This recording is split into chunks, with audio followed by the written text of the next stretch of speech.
welcome to Hystericology. Today it is just me, Andrea. Elizabeth is not able to be with us, and we have a guest, Holly Stewart Keynes, who is joining us from New York.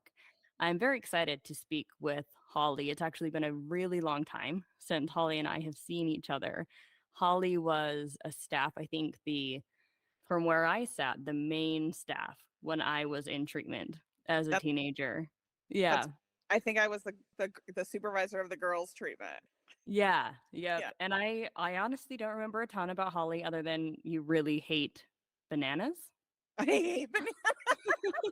I hate them. They make me That's sick. They just they make me sick. that's so great. I remember people pulling pranks on you with bananas. Yeah. But other than that, Holly was kind of more of a figurehead from where I sat as a teenager. Um, and so we're going to be talking about that. We're going to be talking about residential treatment, Holly's experience both as staff, and then now Holly's a licensed therapist. And then myself, if you remember from previous podcasts, I was a resident in teen treatment, and then I worked as staff at 2 teen treatment centers, and then as a therapist at a 3rd teen treatment center. And before we get started, I want to acknowledge that this is a tough topic. This It is. is it is. It is not easy to talk about. In fact, in a previous recording, we've recorded a couple of these now, they're not all out, but I actually had a big enough emotional response that I had a little bit of a dissociative moment. Really. I couldn't pin down my thoughts. I could not form them into words. My whole body felt really tingly. And of course, I knew it was happening because with a lot of trauma and then also being a therapist, I'm like, okay, this is, I need some time to come down from this. So I want to acknowledge first Holly for coming here and speaking to this and doing this emotional labor. This is something that it's easy to just walk away from Yeah. and not talk about. So thank you Yeah. for being here. Thank you for acknowledging that. It is an emotional topic, and I think it's one that needs to be discussed, but it's one that's scary to approach sometimes.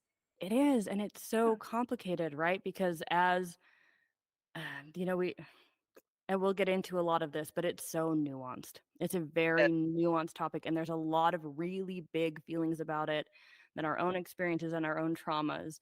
So, Holly, thank you. And to our listeners who are going to be listening to this as well, just know that whatever emotional reaction you have to this is completely normal. It's not an indicator of where you're at in life or if you've healed or triggers come up. And if you need to pause and take a break and call a friend or go to your therapist for a couple sessions before finishing, then that's perfect. That's okay. Take care of yourself. Number one. Hmm. Yeah. Number one. Yes. So Holly, I would love to hear from you. What made you decide that you would like to come and share on this podcast about your experiences? Well, I think there's a few different things. So, first of all, of course, I have very conflicted feelings about my time as a staff in one of these programs. When I accepted the position and as I grew, of course I started at the bottom. And as I grew or progressed through my time at this program, I worked there for about 10 years. And so by the time you were there, it was towards the end of my time there. And I felt like there were so many things. I felt like for the most part, the clinical staff, the program staff, I felt for the most part that people had good hearts and were trying to do the right thing by the kids that were in treatment and their families. And at the same time, I felt like there was so much that was misguided, and in many ways because it's like an echo chamber, right? Like the clinical staff, they only really have clinical supervision and consultation with each other, and the program staff are supervised by other program staff, by peers who don't have a clinical education, and so what they've learned is only what they've been taught working there. Mhm. And so everything is kind of in an echo chamber. And I think that there were a lot of really good intentions, but there were so many things that I saw that I felt were really problematic. And I hoped that by kind of like working myself through the ranks and everything that I could do some good and make it an experience that would help kids grow to like love and respect themselves. And unfortunately, I don't think that the structure and the punitive nature of these programs is something that actually lends to that. Hmm. Yeah. So hoping to shed a light on the more professional perspective. And that's a big reason why I'm wanting to talk about it as well. I share a lot of your perspective of it in the areas where I worked both as a staff and as a therapist. I didn't meet anybody who had ill intent, right? No, Who was attempting to actively cause harm to these no, kids. And if they did, I wasn't aware of it at yeah, all. However, on the other hand, just like you're saying, harm is being caused. So what exactly is happening here?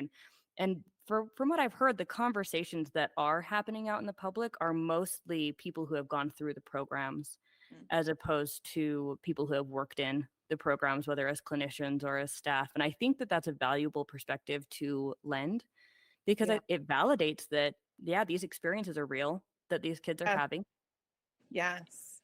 and kind of give some background as to, okay, what's happening on the other hand here. I think the fact that it's such a closed system is so problematic, Hmm. right? Like, I left that place to move to New York to go to graduate school. And my first couple of weeks in graduate school, I thought, oh my God, there is something really wrong that is happening. But I didn't have that perspective because the only mentors I had, the only teachers I had were in this closed system. And so I could do what little bit of good that I felt like I could do in my heart, like, I don't know, healthy sexuality. That was something I was really proud of, the healthy sexuality group.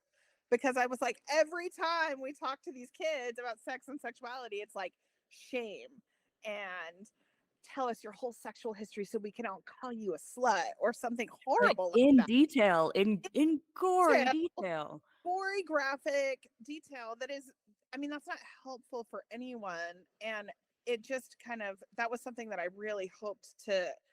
I knew that I couldn't change the clinical direction because I was not a clinician or obviously a clinical director, but I felt like by adding another layer, right? Another Yeah. type of group, another type of experience exploring sex and sexuality, that maybe I could do some good, but it's like little bit, Yeah.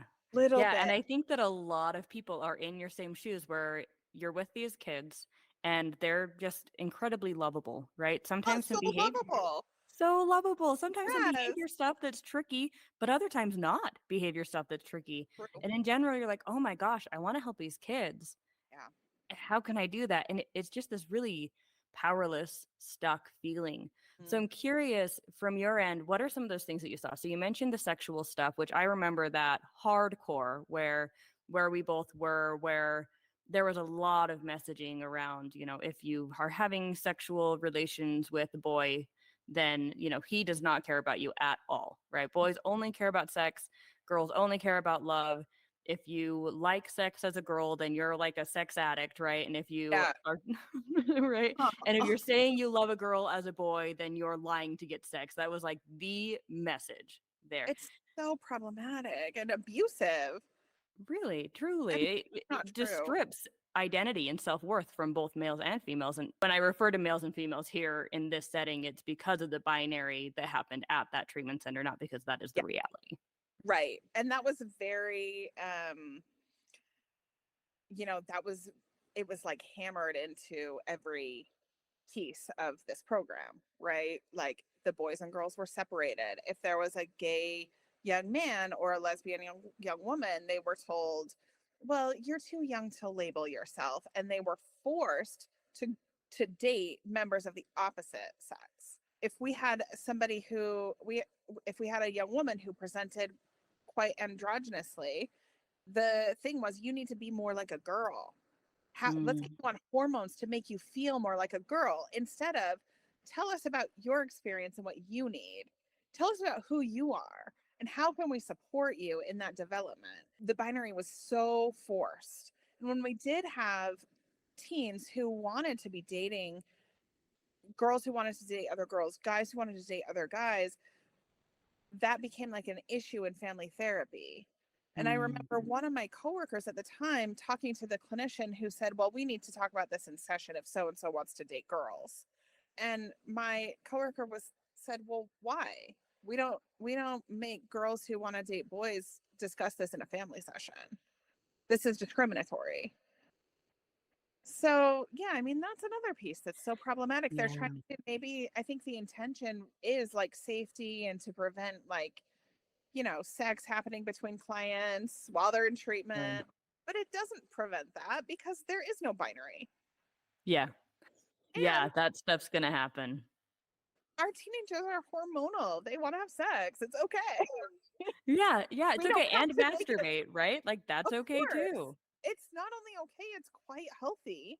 Mhm. And, when you go through life and all of the messages that you get around sex and sexuality are shameful, you tend to be dysfunctional sexually. Right. Yeah, again, like, losing that sense of identity, losing that sense of value within yourself, being able to just explore as a teenager, which is what the teenage years are for, right? To Yeah. explore and to be your own person. And it seemed like with this specific facility, the goal was to get you back as a member of your family that fit into your family in the way that your family wanted you to fit in. Yes. And not about, in most cases, I think I did see a couple of cases where the family dynamics were really problematic and those were addressed. But for the most part, it was the teenager is the problem. We're going to contort your teenager back into who you want them to be. And good luck and send people on their way. And Mhm. it's just human beings don't work that way. Yeah. So when you noticed things going wrong or little red flags were popping up, did you feel like you could go talk to somebody about it and that change would happen, or what would happen if you had those thoughts? Well, I mean, a bunch of different things, right? Like I definitely, especially when I found myself in a position of leadership, I felt like it's my duty to bring this to my leadership, who is a clinical leadership, right?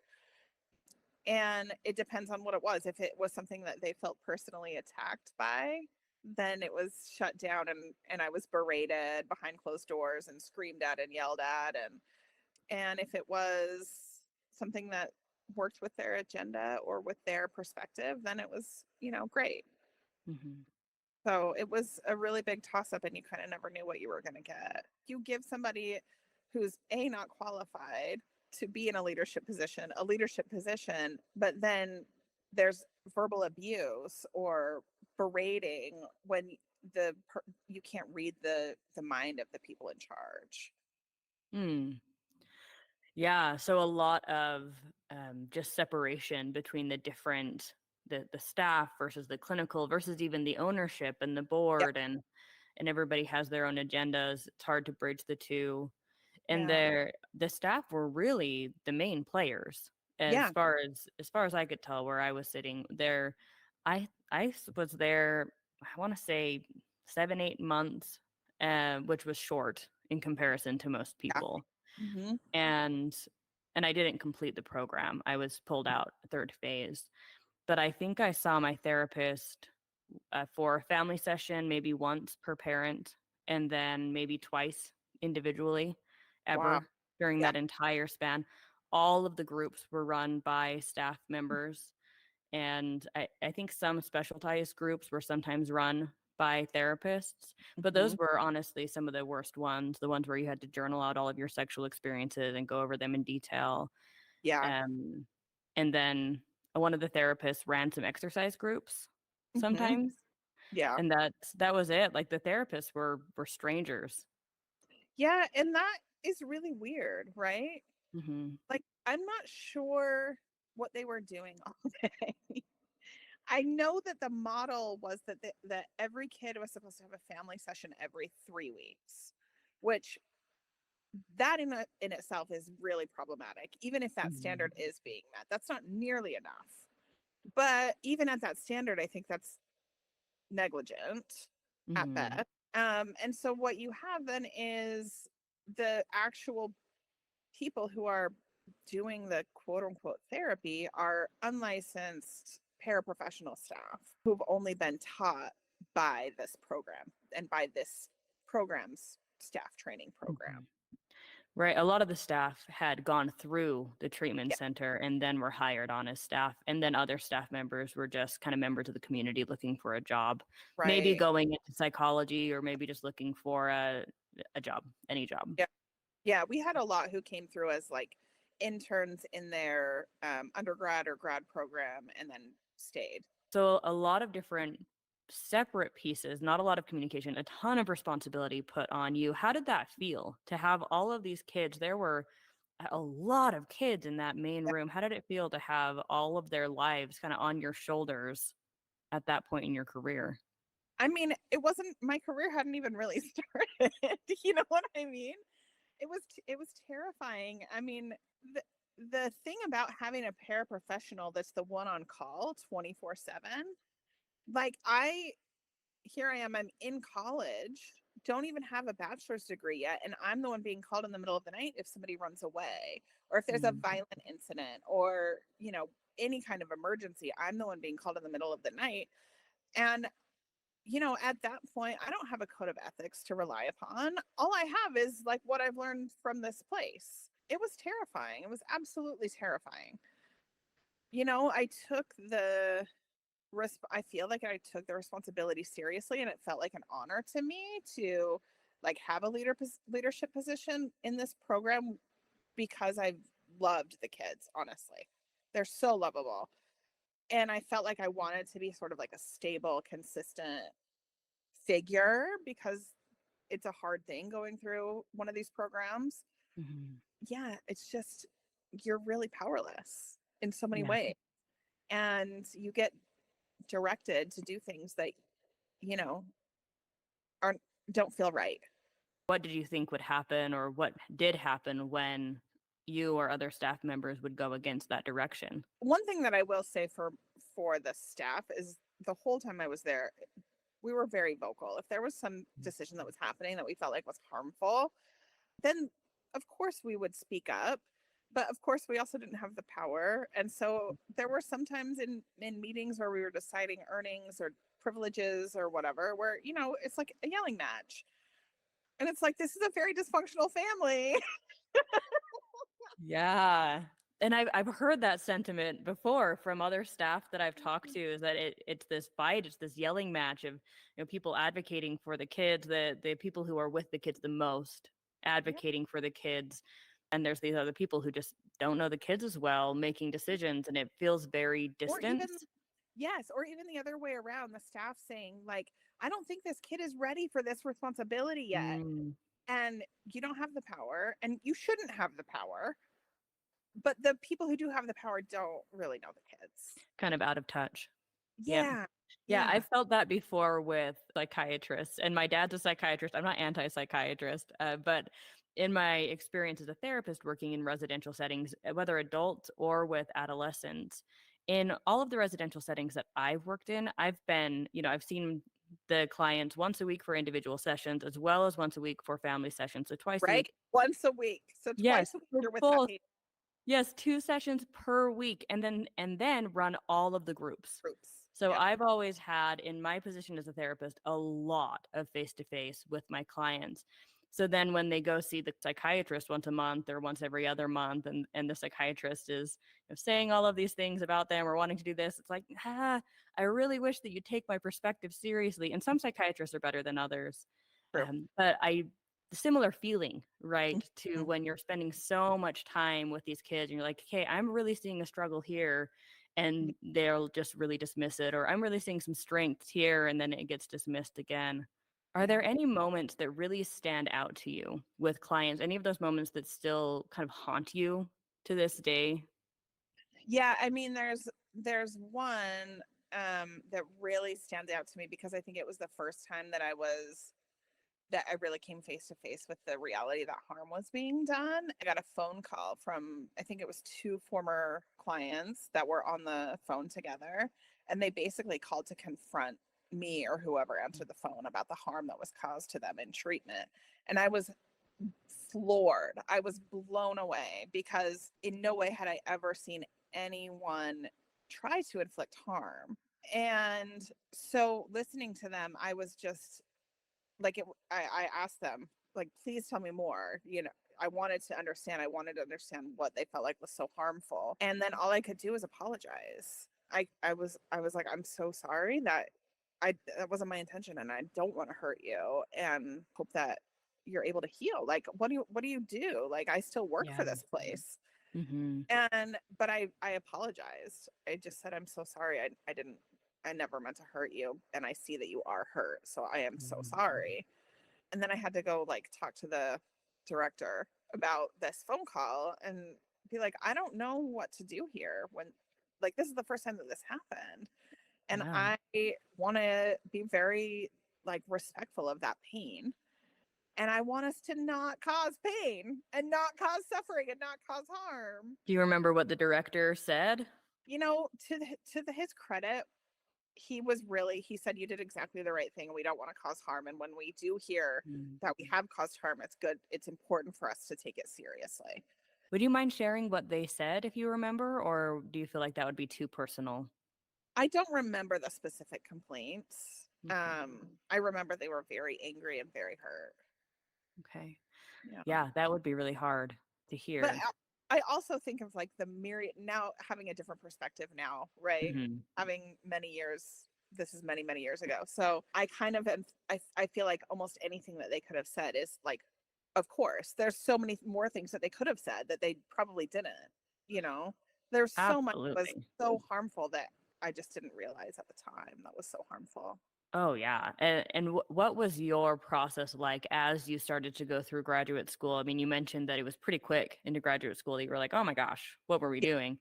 So what Yeah. was the rest of that unfurling like for you and unlearning? Honestly, I think it's, I think I experienced my own trauma working there. Mhm. I think when you do harm, even when it's unintentional, then that is a traumatic experience that I've really had to work on for myself.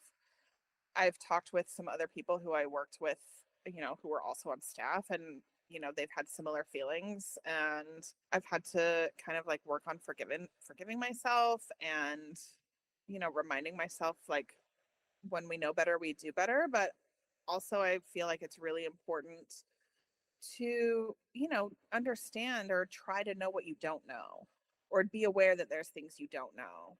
Because in this experience, it was like the director, the program directors, the clinical directors, they were like gods. And so whatever they said went.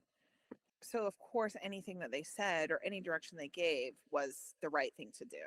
Mhm. And I do believe it was well intentioned too. Like, I don't think that they were trying to cause harm or trying to hurt anybody. But when you take people's freedoms away, when you take their identities away, when you separate people from their families, damage is done. Mhm. And when you shame people about their actions and their experiences in life rather than trying to be understanding and compassionate, we can't actually change anything for the better. Yeah, We, absolutely not. human beings, we don't make positive changes from a place of shame.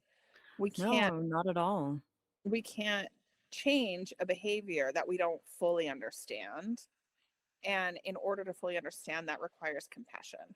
Exactly. And I see, especially in the long term, Yeah. as you can in the short term, right? You can mitigate, you can adapt based on, big emotions, based on knowing the game, right? You Yeah. have to play the game the way that the game wants to be played. There's no other way out. Hmm.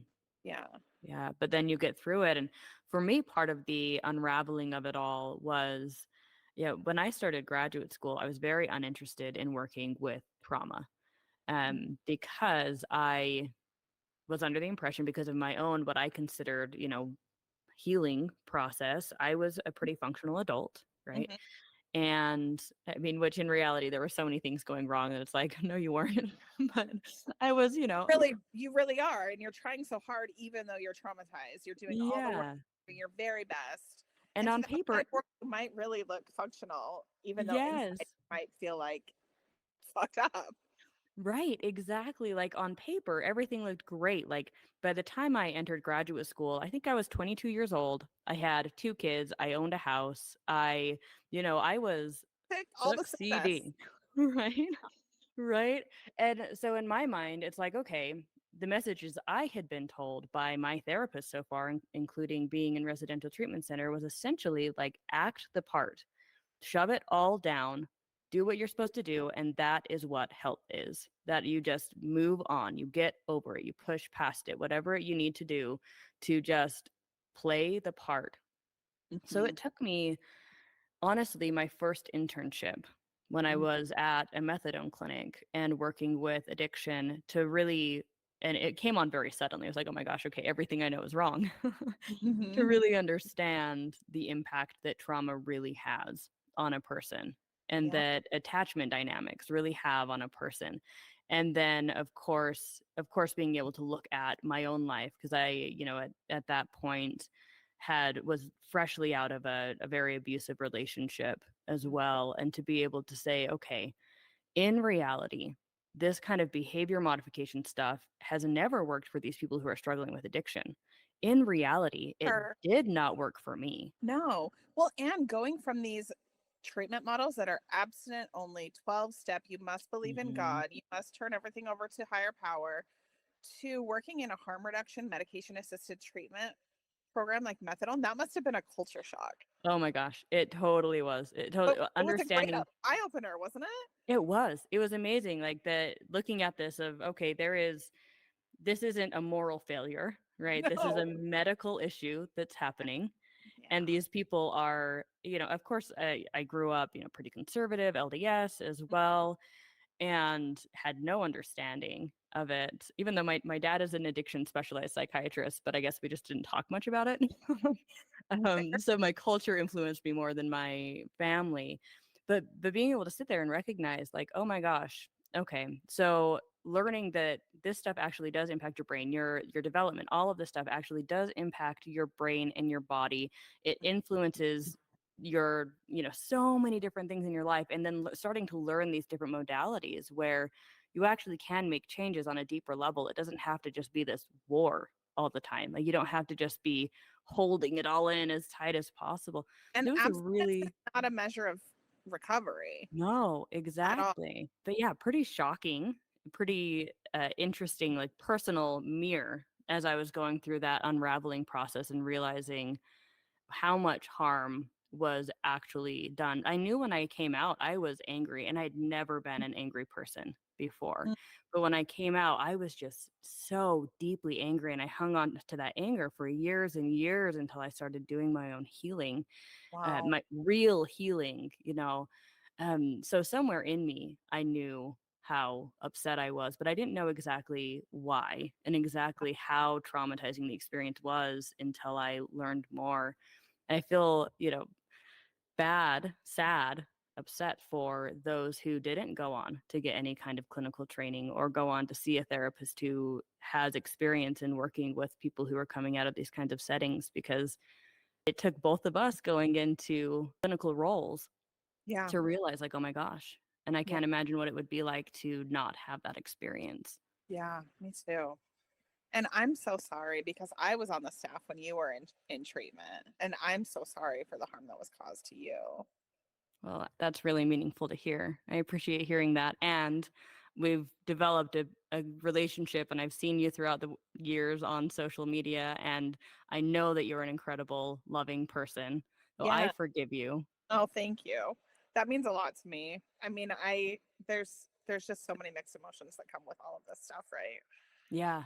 It's so complicated. It's so complicated. And being that person who's, you're in a position where it's like, oh my gosh, I'm so sorry. And at the same time, you were trying so hard to help. Mhm. And that's complicated. Yeah, it is. It's very complicated.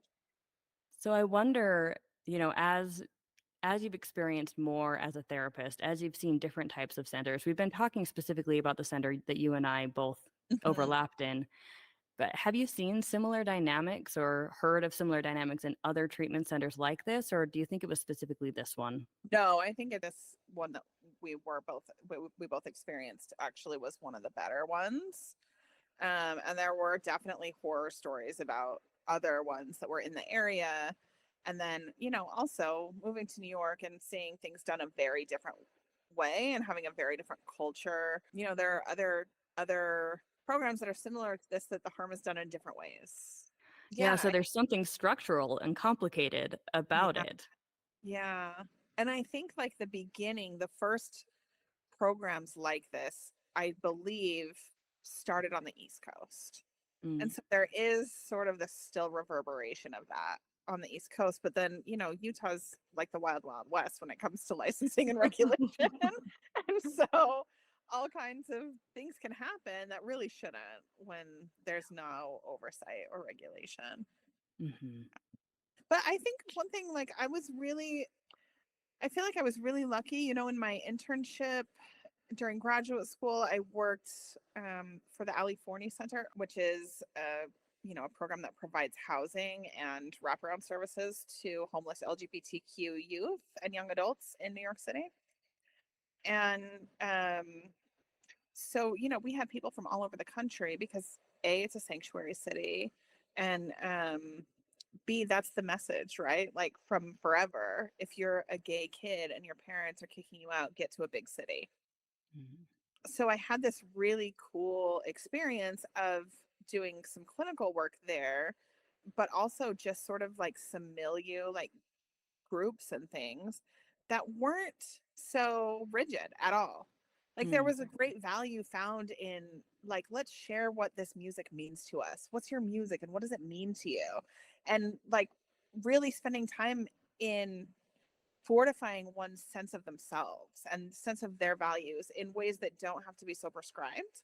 So I thought that was a phenomenal experience, which I would not trade for the world. And then my first job out of grad school, I worked in a day treatment program for people living with HIV as well as mental illness or substance use issues Mhm. and or substance use issues. So again, this is a voluntary program. It's someplace that adults come to during the day. They get hot meals, they get therapy, they get group treatment, they get transportation, and that was incredible clinical work that didn't include control and coercion.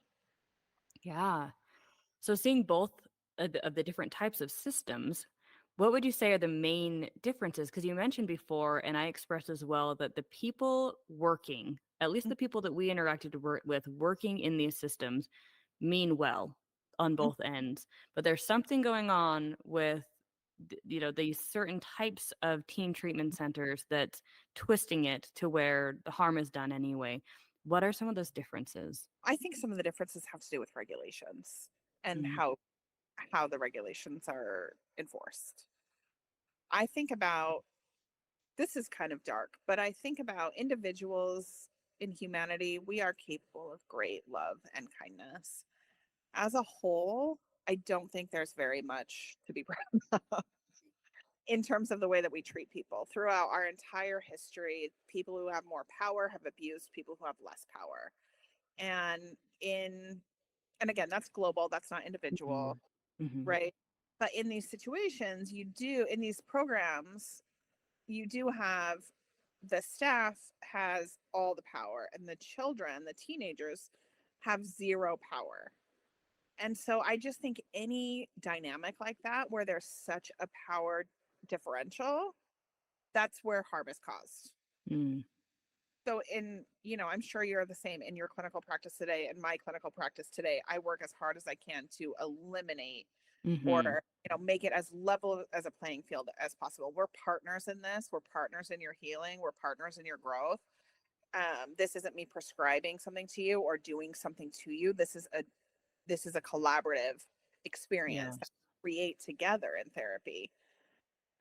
And absolutely. I think really that is the root of it, is when there's power over somebody else, that the person with less power gets abused. Oh yeah. I couldn't agree more. And I even saw this with working with children in outpatient clinics. I actually just one. I just worked in one outpatient clinic that worked with children, not teenagers. Even the power dynamic there, the therapist and the parents have a ton of power. The kid is there usually because their parent wants them to be there, Mhm. usually for some kind of behavior that the parent doesn't enjoy or that isn't convenient for the parent or that worries the parent. Sure. And then the typically the parent wants the kid to just change, right? Yeah. Not to Like it. focus yeah, not to focus on the family dynamic, not to focus on, okay, what do the parents need to heal within themselves in order to not react in the way that they're reacting to this kid when this kid behaves in a certain way or does a certain thing, and then can then in turn be what this kid needs it them to be in order to grow, right? That's typically Right. not what ends up happening Mm-mm. in those kinds of And that's situations. the number one thing that needs to happen.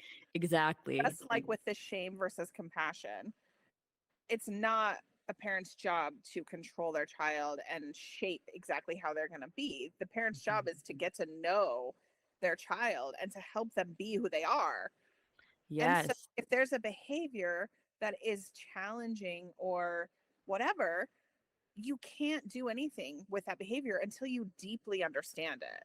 Mhm. And if that behavior is coming from a wounded place in your child, the only thing to do is to be tender and attune yourself to that wound so that you can help them heal it. Yeah. Yes, and the only way to do that is to be able to do the same for yourself. In order to Exactly. feel, you have to be able to feel those emotions deeply, acknowledge what they are, comfort them, not shame yourself for Yeah. experiencing emotions. And it's so complicated, and I think it's so easy to point fingers at parents. Oh, totally. Um, But just as they're in easy. this situation because they're desperate and they're worried about their kids. Right, exactly. And then the professionals are telling them that this is the right thing to do. They're turning to Yeah. the professionals, and the professionals are saying, put them on a behavior plan or put them Mhm. in residential treatment, whatever it is. So they're trusting, they're scared, they're worried. They're usually at their wits' end, right? Yeah. There's still so much stigma around therapy, even outpatient therapy, It's let ridiculous. alone inpatient therapy. Yeah. Usually parents aren't going to that as their first step, right? They'd Yeah. rather do anything else. Yeah. But they have to, and then these professionals are saying, "Okay, trust us, trust this process. Don't listen to the bad reviews, don't listen to the news, don't listen to anything that you're hearing." And then they have this entire team of people trained to essentially manipulate them, but not on purpose. They don't know that they're manipulating them. They just think that they're advocating for the program and doing their job well and helping these kids.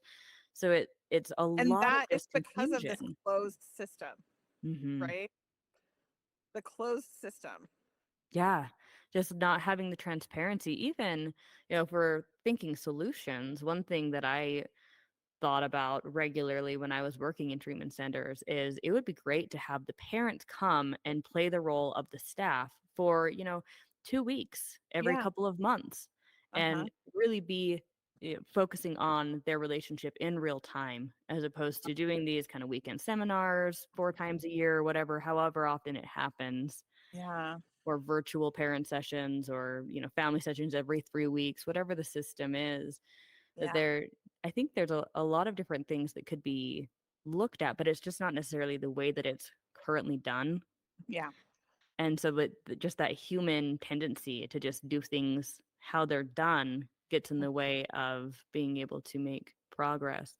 So you said the power dynamic. So there's the power dynamic. I'm curious, in those other two centers that you mentioned in New York, the LGBT homeless Mhm. youth one and the HIV clinic, did they choose to live there? Obviously, they didn't choose to get kicked out of their homes, but did they choose to come to those specific centers?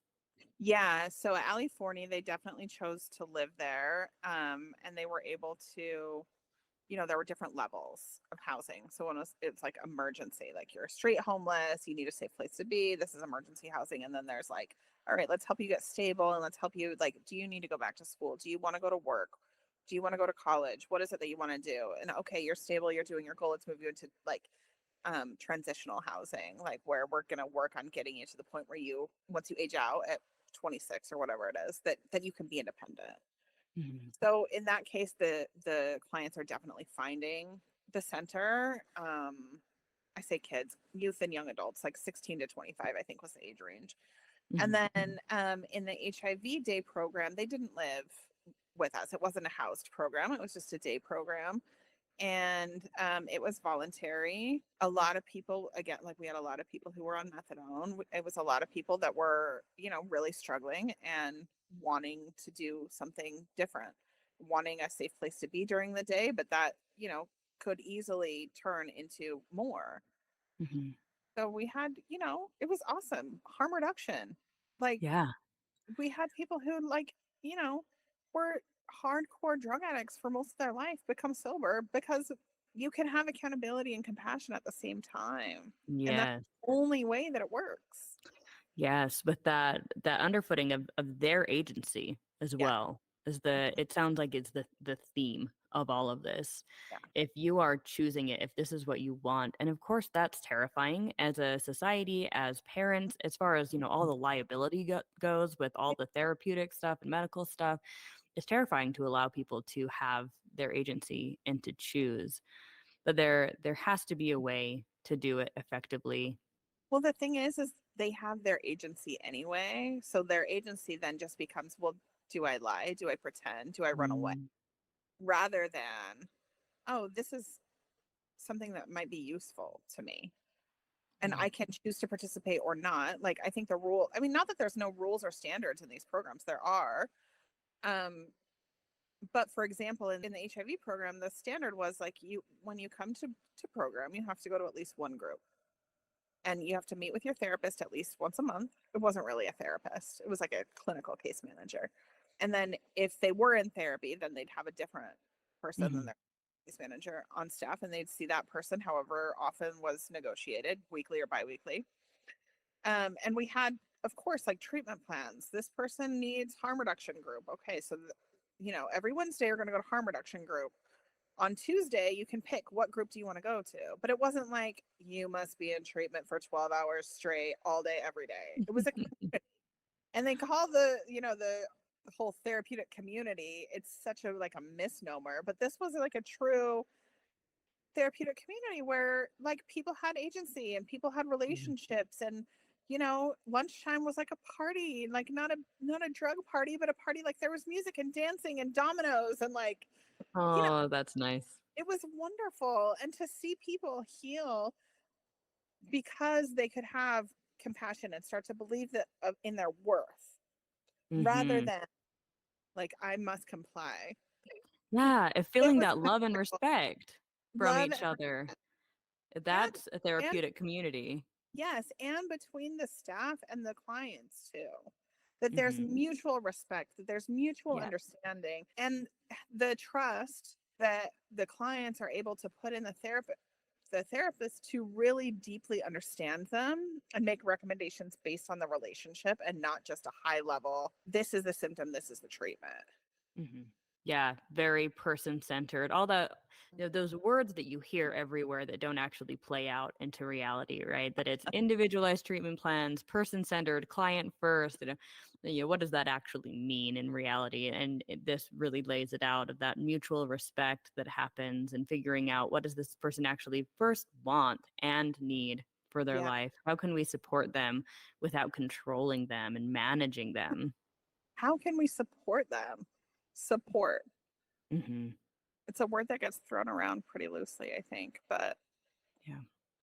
I think that's the key.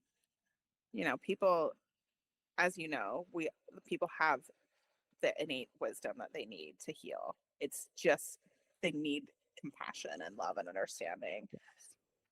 to access that. Yeah. A great example of that I heard at an EMDR training, Oh, I love was EMDR so great. love EMDR. Yes, and it's just about that, right? That we are accessing your internal resources. We are giving your internal resources a voice, a platform. We're accentuating them. And It's we're not about talking that me. your brain already has the information. It just needs help Mhm. adapting or like connecting to the adaptive information. Yeah, Just so exactly. It's not me telling you how you should be thinking. Like, no, I hate that. I hate it's hard. that's always felt cringy to me as a It is. therapist. I Yeah. don't wanna tell you what your version of reality should be, I don't know. Yeah, Who but so what I made heard in you this the expert on that? EMDR what was that? Like, who made you the expert on what somebody else should be thinking? I It's know, right? crazy. "Oh, that's unhealthy, you should stop." Like, I don't know, why would I know that? Yeah. I'm sure most of the things that I do are unhealthy. But so in that training that I went to for EMDR, I wanna say his name was Roy Keisler, was the trainer, but I'll look that up and put it in the notes somewhere. He did EMDR with people in the Middle East who were, under the impression or under the belief system that it was their duty to be harmful, to be, Mhm. suicide bombers, essentially was the example that he used. And in that EMDR group, and I don't know the context of exactly how this all got started, what they noticed is that all of the brain shifted away from that. And it was some evidence within a theory that brains are set up for not only our own survival but for the survival of others. We are set up Ah, to be whole, to be, mhm. healing, just like any wound that we might get on our body. Well, All of just like our the whole universe, right? The Yes. universe has a natural impulse towards evolution. Mhm. And biology has a natural impulse towards evolution. We have natural impulses towards healing, and the same is true for our brains. Our brains Yeah. want to be healthy. We have a natural impulse to be mentally well. Yeah, so all of our resources want to go towards that. So it's that support, right, is essentially helping a person be in that space where their body, their brain can do what it naturally does best, as Yeah. opposed to creating more barriers. Like if somebody gets a simple cut, we're going to clean it out, we're going to put a band-aid on it, and then it's going to heal itself. We're not going to dive in and do surgery and give them a bunch of stitches and stuff because that's unnecessary Over. and probably going to do more harm than good. Yeah. Yeah. Yeah. What do you think needs to happen? There's all these different voices, right? Some people want to completely abolish adolescent treatment centers. Of course, some people think that they are really the only route to go when you're really desperate, when you have a kid who just is really struggling and there seems to be no other options. There's a lot of voices on either end. Where do you sit and what do you think needs to change? I mean, I feel like this is so complicated because I do feel like there are places, safe places where teenagers can get real treatment need to happen. But these programs are not that. These are not, and I'm not saying all of them, right? I don't know all of them. I'm not making a blanket statement. The ones set up like the one that I worked at, it's not set up to be a safe place where kids get real treatment. It's just not. It's not safe for people to be isolated from their families that long, to have every interaction with their families so strictly supervised. It's not safe to have the majority of the quote unquote treatment happening from people who are not actually licensed, educated professionals. I do think that there needs to be a safe place for teens that can offer real treatment. And I don't know how to solve this problem of the power differential. They have their own agency, but if they're within a structure that has more power than they do, then their agency, they still have it. I mean, that's why kids act out in these situations, right? But it's limited and it's limited to destructive behaviors for Mhm. them because it's And the there can only be way they severe consequences for them enacted by people who have power that wouldn't necessarily happen if they were can. adults. Right. Definitely wouldn't happen if it were adults. Mhm.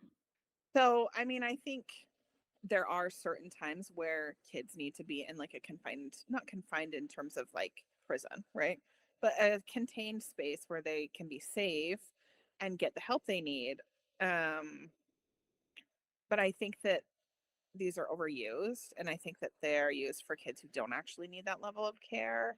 And I think that the isolation or like the removal from the family, as long as the family itself isn't abusive, needs to be much shorter. It needs to be like, let's get you safe, let's get you stabilized, and let's get some collaboration going on what is it that you feel like the issue is, and how do we support you in becoming who you want to be? Who do you see yourself? Mhm. You know? Yeah, the collaboration, the respect, the Yeah, decrease that power dynamic, partnership, partnership, yeah. right? Whereas, Consent, right? hello, Yeah. and Shocking. not just consent, but informed consent. Yes. Yes, for the parent and the children, because from Yeah, where from what I saw, there was none. Even as a therapist, there wasn't full no, informed there consent was that a was form, happening. sign this, Mhm. and oftentimes not even going through the form or even giving the parents much time to read the form, just like sign this huge stack of paperwork. We Yep. got and Yeah, we own your kid now. yeah, Yeah. Yeah.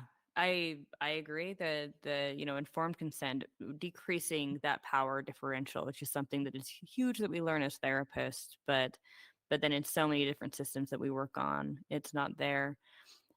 For you, to any parents listening, what do you wish that they could hear from you as somebody who has worked in a treatment center, who is now a licensed therapist? What do they need to hear? I think I would want parents to do the work to deeply understand their child, to deeply know their child, and to do so without judgments or preconceptions. Allow your child to teach you about who they are and who they want to be. And when you have a real understanding of that, and allow them to share their wounds with you, because when you have a real understanding of that, you can be much more effective. And I think you'll feel better about yourself as a parent too. If you can see yourself identifying like a wounded part of your teenager that is acting out because it feels so powerless, that rather than disciplining or getting angry or yelling and screaming or sending them away, maybe they need you to, wrap their arms around them Yeah. and show them unconditional love and support and belief in their ability to heal and Hmm. belief in their ability to become whoever, whatever awesome kind of person they want to be. Yeah. I think that would be so incredibly healing for not only the teen, but also the parent to be Yeah. able to go through that. And it's hard. It's, incredibly hard to feel those and to reconnect, like you said, to that wounded teenager within Yeah. and all of those wounds within and be able to hold them. So we can't hold our teenager if we can't hold our teenage version of ourselves, if we're still trying to reject and cast away that part of ourselves that we don't align with anymore, or that part of ourselves that maybe we never even were because we were so strictly trying to constrict ourselves to be a perfect person throughout our Right. teens. It's so hard to get into that space that's required to be with and understand our own teenagers. So Yeah. one last question for you before we head off. Well, I guess I'll one more question about this and then I'll Sure. ask one more about you. What would you say, what message do you want to get out to the kids that you were the staff when they were there? I think the number one thing is like you are remarkable. You are beautiful and powerful and lovable. And you should always have been treated that way. I didn't think I was going to get so emotional hearing you Oh, say that because I was one of those kids too.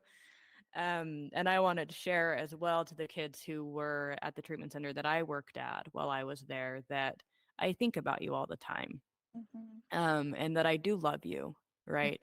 Not only are you lovable, but I think about you and I love you and I hope that you're doing well. And I'm so sorry as Yeah, well for the way that I contributed to your trauma. Uh, absolutely.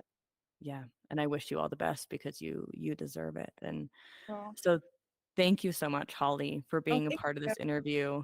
It was really incredible talking to you. And so, for those, if there's anyone listening in New York, if they want to reach out to you, if they've been to one of these treatment centers and they're looking for a therapist who can really help them, Yes. how can they get a hold of you? So the best thing would probably be just to go to my website. It's pursueyourpeace.com. It's PURSUEYOURPEACE, pursueyourpeace.com, and you can contact me through there. I am really impressed with your ability to just spell that all out loud. I think I've had to learn because it's I don't know, people just don't understand, so I've just learned to do it. That's really amazing. I'd have to like write it down as I'm spelling it. Like, what am I saying? Oh my gosh. Okay. So I will also have that in the show notes. So wherever you're listening, if you just go to the description of this, Holly's contact information will be there. Her website will be there. Thank Yeah. you again so much Oh, for being here. it's my pleasure. And thank you. Thank you for the work you're doing around this. And thank you for inviting me to talk about it. Of course. I'll see you later, Holly. Got it. Have a great one. You Bye. too. We don't need no miracle. I think we've seen it all. Just make the call. I'll go